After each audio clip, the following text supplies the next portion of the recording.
People adore autumn fragrances.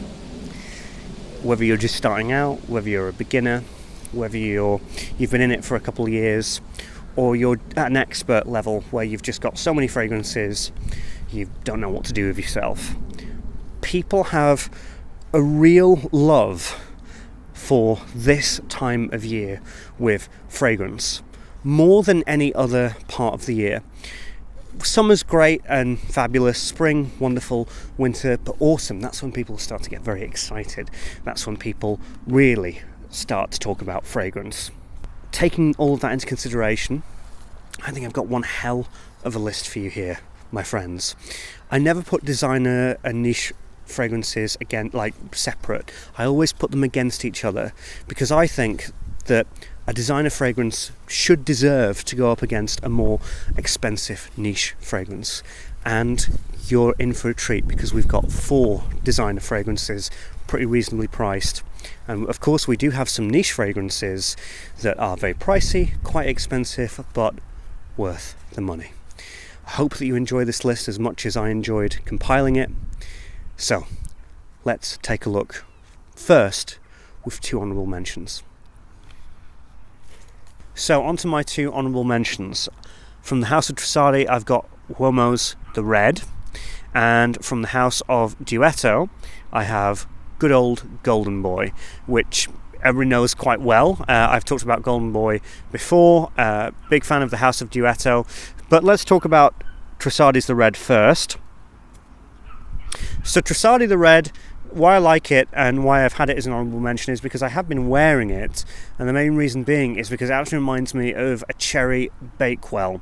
It's got the red, intense cherry with that sort of cookie dough undertone, which is just fantastic. Yes, it is a little bit synthetic and probably not the highest quality fragrance that I've ever smelt, but there's something about it that I do really enjoy.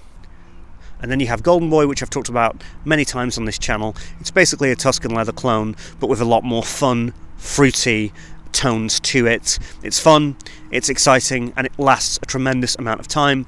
I did a review on it, but it's a lot of fun to wear. So now we're on to the actual list.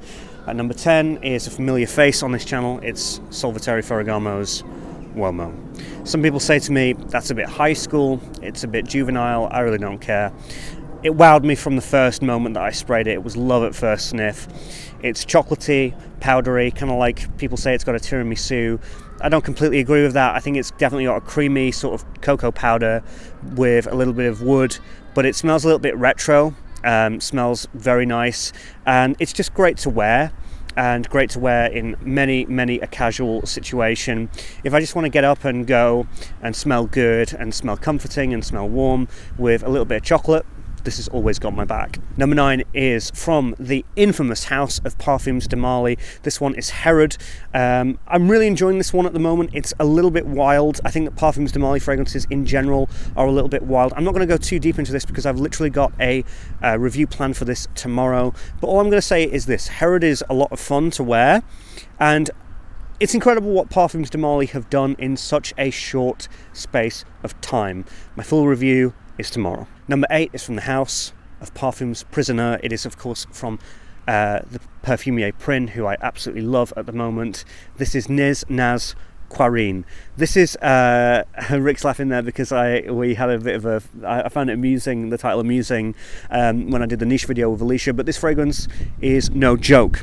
It's smoky, it's bold, it's challenging, it's everything that I could want in my fragrance journey right now. I've smelt a lot of things in my life, and as you can see, some of them I really do still enjoy, the more comforting, the more easy-wearing fragrances, but I need things that are going to challenge me. I need fragrances that I'm going to spray and go, wow, I would never have thought of that in a million years. This is very vibrant, it's very smoky, but it's also got this really sweet kind of vanilla tone to it. It's rustic, it's really out there, and it's just an absolute pleasure to smell. Be warned, do not blind buy this on any occasion, under any circumstances, but if you're wanting to be challenged, if you want something that's really going to push your boundaries, you've got to look up Prin anyway, but this is a great fragrance to go with. Number 7 is from the House of Thierry Mugler. This is a mainstay in my list. This is, of course, Angel Men. I'm a little bit reluctant to put this on the list because, of course, they've just been taken over by L'Oreal, I believe, and things are probably going to change, and I don't know what the fate of the Angel Men line is going to be, and I'm really uncertain about what the fate of Pure Malt and all of my favourites are going to be. I'm going to still recommend this to you now because the takeover isn't until February, so you could probably still buy this under the comfort of knowing that it's going to smell very similar, but I am putting out a PSA out there, which is this is probably going to change and we're probably going to lose the Angel Men that we love. But this is an incredible, boozy, intoxicating fragrance. I have so many memories with this. It is such a pleasing scent. It's incredible to some people. They find it delicious. They find it delectable. It's Angel Men's Pure Malt and it's amazing. Number 6 is another fragrance that I can actually sometimes take for granted in my collection, but I love it so much. I'm going to say this honestly, I should have talked about this fragrance far more. I should have hyped it up because I'm hearing now from sources that it might be on its way out, and that's down to me. I should have tried to do a Jeremy fragrance and hype this up so much and make you all buy it so that it never ever goes away. It is from the house of Yves Saint Laurent. It is La Nuit de l'Homme Le Parfum. What we're hearing is that because Parfum Edition has come out, which is the 2019 version, they might be replacing this. It's absolute cruelty because this is the best La Nuit de l'Homme out of all of them. It always has been. I've always said that. You can check the record books. To me, this has always smelt like Ben & Jerry's chocolate fudge brownie. All right, can you believe that? Ben & Jerry's chocolate fudge brownie with a little bit of soap and a lot of cleanliness. It's always been a trip. I've had a lot of compliments. This was in my most complimented list. It's great. It's just brilliant, and I have enjoyed wearing it again, and I'm going to be quite sad when I run out. But always check this one out. It's the dark horse of the La Nuit de l'Homme line, and it's also the best. Number 5 is, again, I'm really being cheeky putting this on, and again, it's another fragrance that I should have really talked about because it was a fragrance that when it came out and when the hype was behind it, I didn't really take that much notice of it, and now I feel like a fool. This is from Scent Story. This is 24 Gold. Incredible. Absolutely incredible. It's got that Arabian influence, that Saudi Arabian warm, soothing, calming oud with a lot of spice, with a little bit of a barnyard kind of deal, but it's not really that kind of oud. It's the smoother, more creamier oud. You put that with the balanced vanilla that you have in this and a little bit of spice. It really is amazing. When it started getting cold, I put this spray on and I was like, oh my god, why didn't I wear this so much more when the hype was really behind it? I can only assume that I was a younger, more foolish man. Now I love it. Number 4 is, of course, from the house of Christian Dior. It would obviously be in here. This is Dior Homme. I love Dior Homme. It's my most complimented fragrance of all time. It really suits me. I just adore it. It suits everything about my personality. That vanilla iris combo never gets old. It's just so beautiful. If you haven't tried it, you should. Number 3, look, this was kind of difficult putting this on this list because I know that Prin is not the strangest perfumes. You can't buy anything on that site at the moment. It's apparently gone dark until December, so I'm just going to say that to you openly. You can't buy this until December. I'm really sorry. That's nothing to do with me. I'm just a reviewer. I've spoken to Prin about it. He said that's just how it is, but this is the fragrance that I've been wearing so much. I've loved it. And in my mind, this has kind of replaced Espresso Royale, or what I need from Espresso Royale, because this does what Espresso Royale does, but it does it in such a brilliant, unique way. This is, of course, SM Cafe by Strangers. Wow. I mean, wow. Do I need to say anything more? The greatest coffee fragrance I've ever smelt.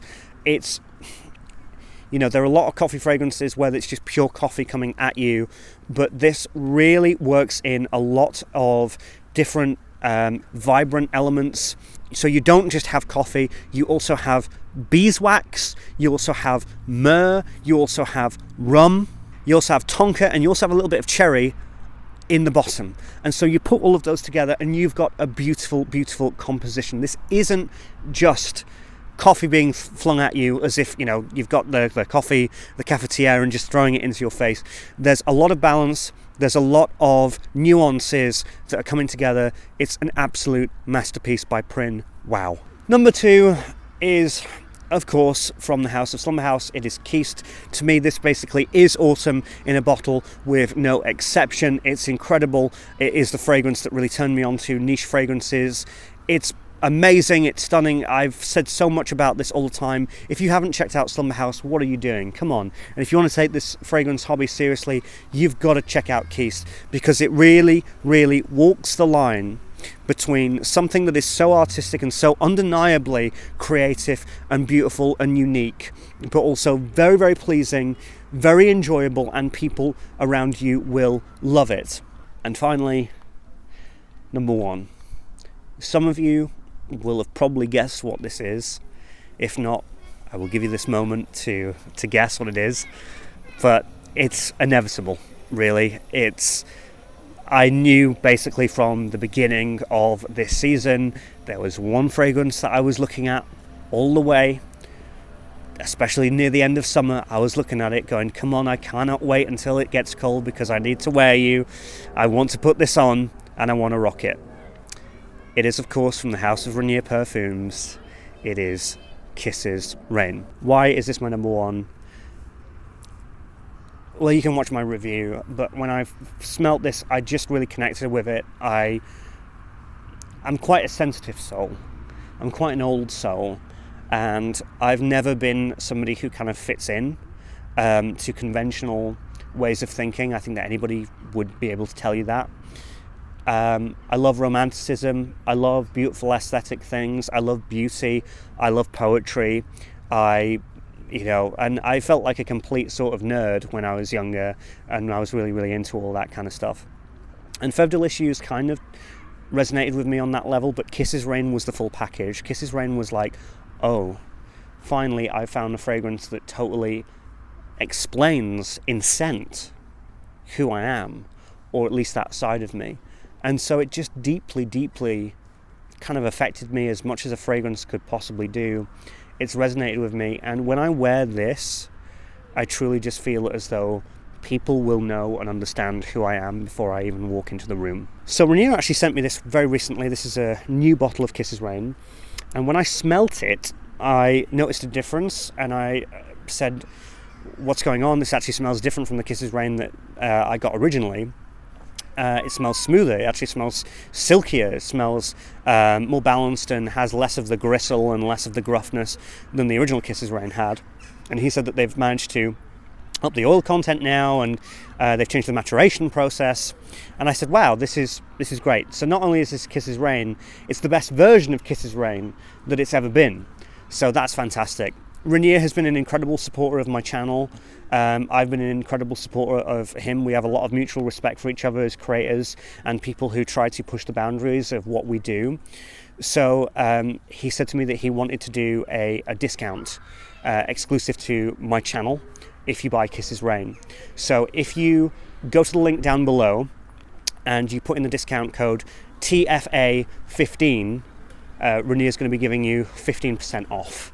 I love Kisses Rain so much. I've always loved his fragrances, so this is going to be a great opportunity if you've wanted to smell Kisses Rain, or if you've ever wanted Kisses Rain but maybe the price might have been a little bit too steep. So I hope that helps you guys truly. Thanks. So that is it. That is my top 10 fragrances, autumn fall fragrances of 2019. It's been a really great list. I have been mindful of designers this year, and hopefully I've brought some new fragrances to the attention of you. Anyway, I'll see you tomorrow with the Herod review. Thanks so much. I'm the Fragrance Press. I'm out.